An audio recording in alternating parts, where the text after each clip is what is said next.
Bonjour à tous, Isabelle Songel et moi-même, Audrey Chapeau, nous sommes ravis de partager un petit moment ensemble au sujet du dernier livre d'Isabelle, Nos lieux sont vivants, qui traite de manière pragmatique, complète, accessible de tout un tas de notions importantes, connues ou inconnues, de notre rapport à notre lieu de vie ou à notre lieu de travail. Le livre est paru aux éditions Le Lotus et l'éléphant très récemment. Et c'est un entretien qu'on voulait faire au départ de manière cachée, dans l'optique d'un futur entretien écrit dans la revue Infinité qui paraîtra au mois de juillet 2025. Et puis, à échanger sur ce sujet, on s'est dit que ça serait une bonne idée de préparer cet échange en vidéo et peut-être de manière plus approfondie ou plus longue que ce qui paraîtra dans l'article écrit. Donc voilà le sujet et l'objectif du jour. Bonjour Isabelle. Bonjour Audrey. Est-ce que tu peux nous donner quelques infos pour les personnes qui ne te connaissent pas sur qui tu es et qu'est-ce qui t'a amené à écrire ce livre? Alors moi je suis architecte d'intérieur holistique, c'est-à-dire que moi ce qui m'intéresse c'est comment les lieux et les humains fonctionnent ensemble, coopèrent, font alliance, au-delà d'un simple rapport d'habitation matérielle, d'avoir un toit sur la tête d'avoir des mètres carrés construits d'une certaine façon, placés à tel endroit et avec une rentabilité certaine. Donc voilà, moi ce qui vraiment m'intéresse c'est comment les lieux aident, soutiennent, interagissent avec les humains qui les habitent. Je me suis formée à la suite de ma formation en architecture intérieure. Je me suis formée au feng shui traditionnel chinois. Je me suis aussi formée à la géobiologie, aux quatre piliers de la destinée, donc les Bazi, etc. Et donc un certain nombre de techniques qui ont à voir soit avec les lieux, soit avec la pensée traditionnelle chinoise et l'énergétique de façon générale. Les tracés régulateurs. Les tracés régulateurs, absolument. Donc, ils sont pas forcément des techniques très, très connues, mais en tout cas, voilà, il y a un petit panel. J'ai essayé de tourner autour de ce sujet-là en l'abordant par plusieurs prismes différents. Il y a aussi mes interventions qui m'ont permis d'appréhender un certain nombre de choses, d'expérimenter. Bon, moi, j'ai dit les premiers maîtres en fait que j'ai pu avoir sont les lieux et en particulier les lieux de mes clients, qui sont venus me parler dans les oreillettes, et qui m'ont appris un certain nombre de choses. Et puis voilà, je pense que ce livre, il te doit aussi beaucoup à toi, à travers les discussions qu'on a quand même de façon régulière depuis quelques années maintenant. J'ai pas compté, mais voilà, donc 10 ans. ces échanges qui sont Mm. quand même assez stimulants. Et c'est vrai que aussi en partant de ces échanges où je me suis dit, bah, ce serait intéressant de faire un livre là-dessus. Enfin, l'idée, c'est vraiment de donner la parole au lieu, en fait. Au-delà de... Parce qu'on trouve plein de bouquins de Feng Shui, on trouve plein de bouquins de géobiologie, etc. Donc ça, là-dessus, c'est pas un énième bouquin de Feng Shui supplémentaire. L'idée, c'est vraiment de revenir à presque la question qu'on devrait se poser avant même d'appliquer telle ou telle technique, en fait. C'est comment on se branche sur le lieu, en fait. C'est ça que j'ai trouvé intéressant dans ton approche et dans nos échanges au-delà du livre, c'est que en fait enfin, les techniques, que ce soit enfin, Feng Shui ou d'autres techniques que tu as pu apprendre et maîtriser, ne sont là que pour outiller un rapport au lieu qui est autre. Et donc c'est aussi ce livre, c'est aussi le fruit des recherches empiriques avec la sensibilité, avec les différentes expériences de comment ça fonctionne, comment ça vit, comment la communication se met en place entre un lieu Ouais. et ses habitants. C'est ce que je trouve intéressant, Isabelle, dans ton livre, c'est que, en fin de compte, les techniques, feng shui, tracé régulateur, etc., architecture d'intérieur, tu les utilises comme des outils pour améliorer le contact, la relation avec le Mm. lieu. Et donc, ils viennent appuyer, étayer, compléter, enrichir la manière dont on peut rentrer ou dont on peut améliorer notre communication avec notre lieu et la conscientiser surtout, parce que pour beaucoup de personnes, ils occupent un lieu, enfin, c'est une expression que j'utilise souvent, hein, ils occupent un lieu sans l'habiter. Dans l'habiter. Mm. Et puis, de la même manière qu'il y a des maisons qui sont occupées sans être habitées, enfin bon, ça, on reviendra peut-être sur ce Ouais. sujet-là. Donc, je trouve que c'est ça qui est intéressant dans ton approche globale et qui transparaît bien clairement dans ton livre, c'est que c'est un livre qui peut s'adresser à tout un tas de sensibilités différentes. À la fois les personnes très pragmatiques qui ont besoin de Ouais. théorie, de technique, etc., pour accéder à cet autre rapport au lieu, et en même temps des personnes qui sont beaucoup plus sensibles, intuitives, qui, elles, comprennent que ça se matérialise vraiment et ça se justifie dans des approches théoriques. Mais Donc en alors, fait, il y a vraiment les deux aspects complémentaires ouais, qui ouais. sont bien mis en avant. Je pense qu'il y a important quand même, c'est de bien comprendre, c'est que je pense qu'il y a trop d'approches où la technique a pris le dessus sur la Tout à finalité fait. de la technique. C'est-à-dire que en gros, ce qu'on cherche, c'est de faire en sorte que les lieux soient protecteurs, qui nous aident, mais ils ne sont pas à notre service. Donc, on a vraiment cette idée d'alliance, hein, de coopération, de vraiment être en osmose avec, vivre en symbiose en fait avec le lieu. Et ça a beaucoup été transformé en techniques qui servent à ce que le lieu fasse ce qu'on lui demande. Et en particulier en Feng Shui, il y a vraiment le côté, le lieu est prié de nous apporter la fortune, la réussite, l'âme sœur, les succès aux études, etc., etc. Mais en fait, à aucun moment on se pose la question de ce que le lieu, est-ce que le lieu, il est mis sur notre route pour ça, en fait? Est-ce qu'il n'a pas mieux à nous apporter? Puis, enfin, je veux dire, le lieu n'est pas notre larbin, en fait, hein, il n'est pas notre serviteur. Derrière la façon dont les techniques ont été déployées et implémentées et sont véhiculées dans tout un tas de bouquins, moi, je trouve il y a quelque chose d'un peu dérangeant, en fait, qui contribue à ce que je qualifierais d'instrumentalisation du vivant, en fait, hein. C'est-à-dire on est dans un rapport, alors quand je dis on, c'est l'humanité et chacun d'entre nous, on est vraiment dans un rapport à notre environnement où, certains plus que d'autres, hein, faut avouer, on se pose vraiment la question de comment je peux utiliser l'autre, hein, comment il peut être mis à mon service, comment je peux rentabiliser et profiter de la relation, et alors que ce soit les ressources naturelles, que ce soit les animaux, que ce soit les plantes, que ce soit les arbres, etc.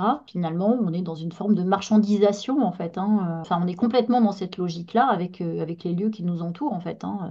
Et Vous en disiez, fait, on en arrive à la première question que je voulais te poser. Si on tire le trait à peine pour sortir de de ce rapport de consommation de la hmm, personne dans son lieu, hein, comme ce que tu viens d'évoquer en fin de compte, hein, on c'est consomme ça. son lieu parce qu'il doit nous être utile avec telle et telle fonctionnalité et c'est tout. En fait, qu'est-ce que notre habitat, là je ne te parle pas de notre lieu, qu'est-ce que notre habitat a à nous apprendre que certains ont déjà intégré, mais que la plupart d'entre nous ignorent encore? Hmm.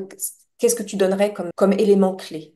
Déjà, un lieu, c'est une rencontre, qu'on n'arrive jamais dans un lieu par hasard. Donc, le lieu et le lieu nous choisit finalement autant que nous on pense le choisir et parfois même plus, hein. Des exemples de lieux qui ne veulent pas qu'on les vende, de terrains qui choisissent à qui ils veulent être vendus, enfin bon, des exemples comme ça dans ma pratique qui sont assez interpellants. Bon voilà, ils sont mis sur notre chemin. Alors la question par qui, hein, bien évidemment. Ce sont, moi je les qualifierais de nos maîtres invisibles, en fait. Alors après, qu'est-ce qu'ils ont à nous apprendre? C'est là où pour moi le fait de passer par la carte énergétique qu'on peut faire avec le Feng Shui est intéressante parce que le sens de ce qu'on a à vivre dedans, on peut le déterminer, enfin en tout cas on peut le décoder plus exactement à travers ces étoiles volantes, hein, qui sont des chiffres. Mais au-delà des chiffres, c'est vraiment des personnalités énergétiques qui sont en interaction. Il y a une espèce de danse qui se fait entre ces énergies-là, ces personnalités et ce qu'on a à traverser en fait dans un lieu.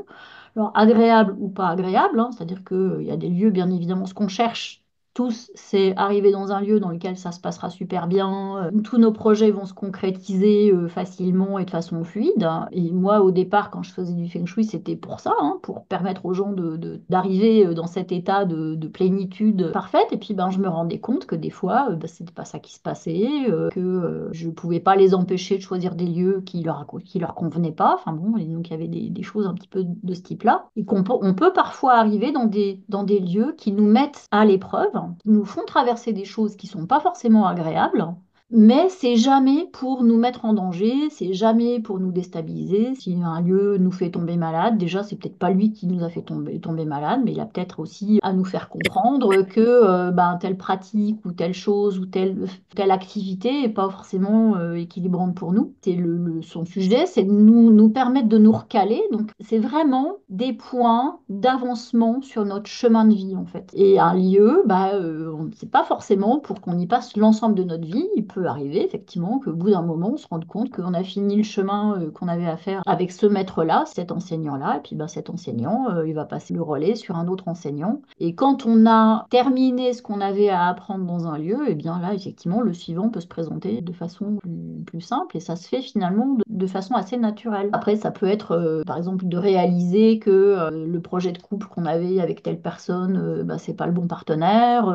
Ça peut être que telle activité n'est pas forcément ce qui nous convient mieux, ou tout simplement nous faire réaliser que tel contexte physique ne nous convient pas en fait, hein. Le champ, il est immense, hein. Le lieu peut nous aider à réaliser une activité qu'on n'envisageait pas du tout. Enfin, je pense à une Mhm. personne qui s'est retrouvée dans un lieu où elle s'est retrouvée environnée de présences dont elle ignorait complètement l'existence. Et puis, bah, elle s'est rendue compte à un moment que, bah oui, elle avait quelque chose à faire avec ça, en fait. Pas des moments agréables pour elle, hein, mais en tout cas, ça lui a permis vraiment d'avancer un grand pas sur sa route. Et surtout, ce à quoi ça me fait penser aussi, c'est quand on parle du lieu, en fait, il est multiple. Donc, avant qu'on arrive sur le deuxième sujet que je voulais aborder avec toi, le lieu, en fin de compte, c'est une sorte de conglomérat de tout un tas de notions. Donc, il y a les murs, il y a le Hmm. sol, il y a Oui, l'histoire qui s'est passée oui. sur le sol, il y a l'histoire qui s'est passée dans la maison ou dans l'appartement, il y a aussi les rémanences de ceux qui y ont vécu mais qui n'y sont Hmm. plus, des entités éventuelles. En fin de compte, c'est une superposition de différentes réalités qui se conjuguent pour créer ce qu'on appelle le lieu.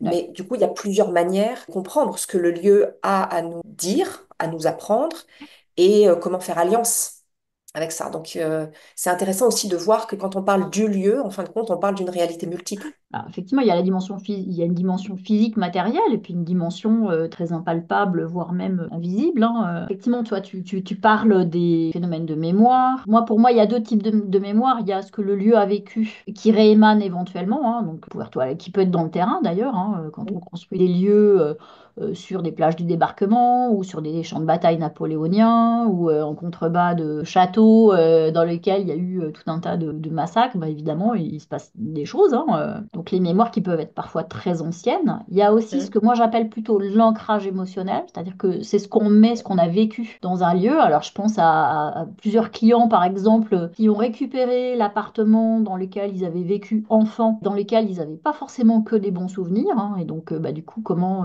on fait en sorte que de s'approprier un lieu, enfin, alors c'est plus que s'approprier, c'est de faire alliance, de faire ami-ami, de rentrer dans une relation apaisée pour habiter chez soi et plus chez ses parents avec des souvenirs qui étaient pas forcément très sympathiques, hein. Voilà, et après, il y a aussi toute la résonance qu'il peut y avoir entre ce qui se passe dans le terrain, enfin dans la terre. Alors là, c'est un peu l'aspect géobiologie et la forme qu'on donne à l'enveloppe avec des propriétés géométriques. Et ça, c'est toute la dimension des tracés régulateurs, hein, comment ça permet d'harmoniser ou de dynamiser ou au contraire stabiliser quelque chose, hein. Donc là, on est vraiment sur quand tu parles de multicouche, il y a le terrain et puis il y a aussi les gens qui interviennent sur le projet, le concepteur avec ses intentions, Mm. les artisans, avec aussi, alors pas forcément quand je parle d'intention, c'est pas forcément l'intention d'être sympa ou pas sympa, mais c'est aussi l'état émotionnel dans lequel ils œuvrent. Si vous avez un artisan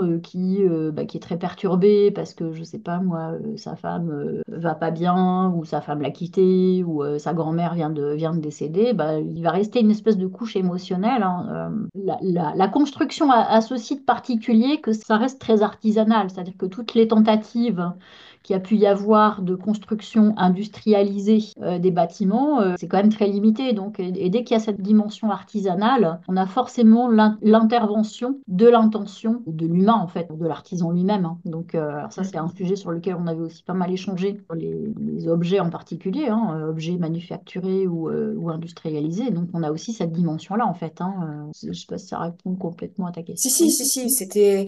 Je pensais aussi en complément, en termes de pratique, jusqu'à il n'y a pas si longtemps, quand il y avait une construction de maison, ce qu'on retrouvait beaucoup plus fréquemment Mm. dans les campagnes d'ailleurs, il y avait une sorte de rituel au départ. Oui, Donc, en fonction des oui. régions, il y avait Ouais. on enterre un œuf, on met. Enfin voilà, il y avait à la fois quelque chose de ritualisé, avec une sorte de graine semée pour protéger et créer une sorte de baptême pour cette maison en devenir ou ce bâti en devenir. Ouais. Ce qu'on retrouve plus du tout aujourd'hui. Et C'est donc vrai ça a que aussi des impacts. Ouais, c'est vrai que des rituels associés à la construction ou à l'acte d'habiter, il y en a plein, effectivement. C'est un sujet qu'on pourra traiter à un moment, c'est de faire un peu une espèce de catalogue hein, de ces rituels. Alors, il y a effectivement la pose de la première pierre, la pierre de seuil, il y a la pendaison de crémaillère. C'est dans les pays du Nord où on accroche un arbuste ou une branche à la cheminée. Enfin bon, en tout cas, il y a tout un tas de rituels, effectivement. En fait, l'idée, c'est d'arriver à connecter ensemble la terre, le bâtiment et les habitants. Et finalement, c'est cette alliance-là, en fait, le sujet. Hein. Et Mm, moi, mm, un des passages que je raconte dans le livre, hein, sur les déclics que j'ai pu avoir, qui m'ont fait dire, tiens, là, il y a un truc. Quand je pense à un cours, c'était quand j'étais étudiante à l'école d'architecture intérieure de Lyon, donc un cours où le directeur, hein, Pascal Bertrand, nous montre une photo qu'il avait prise, hein, qui était au Japon, hein, parce il avait passé un an chez Tadao Ando, qui est vraiment un architecte contemporain, enfin, c'est vraiment une star. Hein, et donc il montrait, voilà, Tadao Ando et son client assistant à une cérémonie, et en fait il nous explique que c'est une cérémonie dans laquelle le prêtre demande à la terre d'accueillir le bâtiment. Et ça, je me suis dit, mais bon sang, mais c'est juste une évidence en fait. Et ça, bah, chez nous, on le fait pas du tout. on le fait Et plus. du coup, on se retrouve avec des terrains qui refusent le bâtiment, soit parce que la géométrie du bâtiment peut être blessante, soit parce que le bâtiment n'est pas placé au bon endroit. Voilà,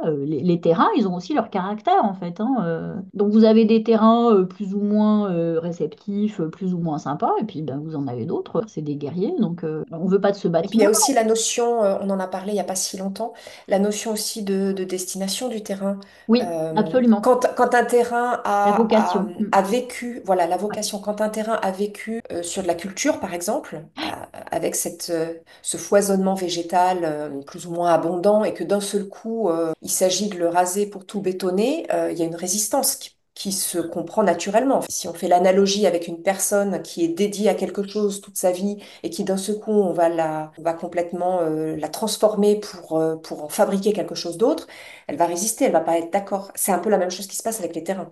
Oui, oui. Dans notre vieille Europe, sur notre continent, les terrains qui n'ont jamais été construits, c'est relativement rare.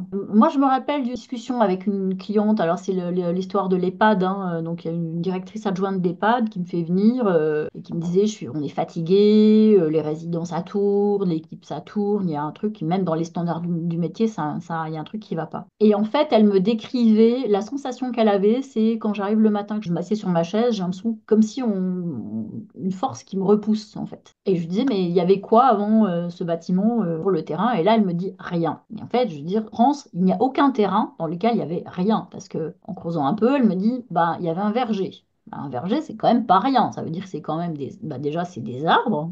Les arbres, c'est des êtres vivants. Donc, bah, déjà, quand on coupe des arbres pour construire un bâtiment, il y a quand même deux, trois bricoles à gérer, on va dire. Et puis, c'était une activité économique. Donc, il y avait des gens qui cultivaient ce verger. Et quand on creusait un peu, elle me dit, bah, et quand ils ont fait des fouilles, ils sont tombés sur en tout cas, une pierre qui servait, alors je ne sais pas comment ils l'ont établi ça, mais qui servait à des rituels de fertilité. Donc, du coup, tu parlais de la vocation, la vocation du lieu. Mm. C'est un terrain dont la vocation était de servir à des rituels de fertilité qui s'est retrouvé avec un EHPAD. Donc, bah, forcément, ça a un petit peu tiraillé. Hein. Donc, et effectivement, oui, comme on ne lui avait pas demandé son avis, le terrain, il était juste pas d'accord, en fait. Hein. Et un terrain qui veut pas d'un bâtiment, l'ambiance n'est pas terrible. Hein. Parler de problèmes physiques potentiels Oui. sur ce bâtiment. Oui, enfin, c'était une équipe qui était épuisée, des résidents qui tombaient malades, l'ambiance n'était pas bonne. Mm. Enfin, ouais, il y avait vraiment une fatigue physique, oui, absolument. Mm.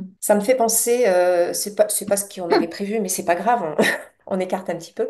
Ça me fait penser aussi au sujet des bâtiments réhabilités, en fait. Oui, Alors, je prends l'exemple d'un lieu que j'ai habité, oui, sur lequel on avait longuement échanger. parlé, où j'ai passé très peu de temps, mais quand même quelques années, dans un appartement qui était un ancien lieu de stockage de grains. En fait, Mm. c'était une ancienne usine qui avait été réhabilité en appartement. Et donc j'étais sans arrêt épuisée dans cet appartement parce qu'en fin de compte, historiquement, on était typiquement dans le lieu des silos. Par vocation, le lieu était là pour recevoir du grain et ensuite le transmettre jusqu'à la minoterie. Et moi, je le ressentais vraiment. Il y avait vraiment une fatigue Mm, constante. mm. Le fait d'en être conscient permettait d'accepter la chose, mais en même temps, cette fatigue-là, on ne pouvait pas l'enlever.